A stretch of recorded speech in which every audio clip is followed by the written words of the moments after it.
Friedel-Crafts alkylation experiment. Industries such as detergents manufacturing and the manufacturing of reactants of plastics are more interested in substituted arenes.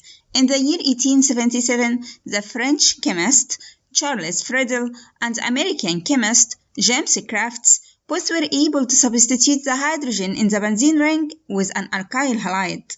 Like we saw before, the benzene ring can undergo electrophilic substitution in the presence of Lewis acid catalysts, such as ferric chloride or ammonium chloride.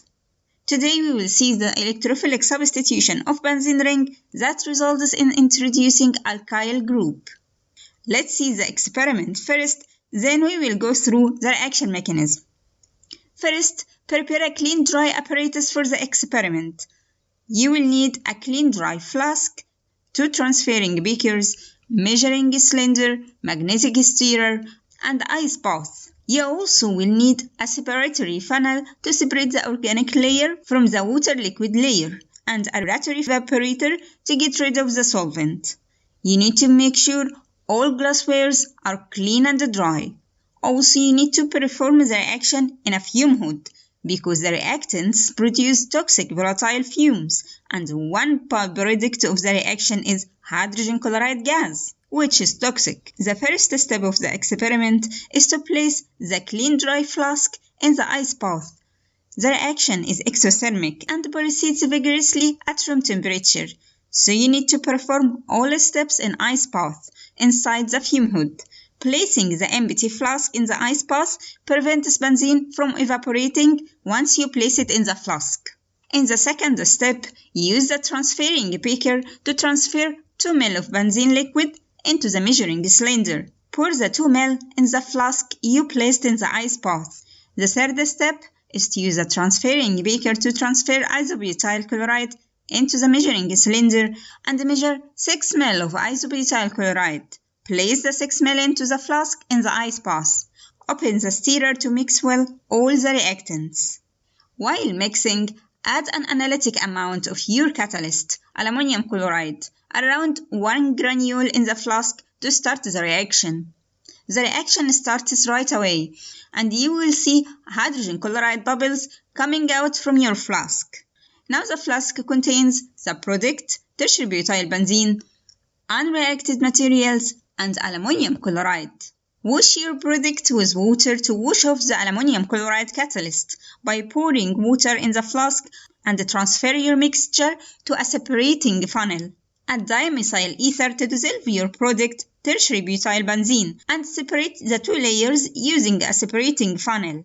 Swirl the 2 layers, then wait until they separate. Collect the dimethyl ether layer and add a less or an equal amount of saturated aqueous sodium chloride solution to the methyl ether layer that contains your product. This will ensure that you got rid of all left water.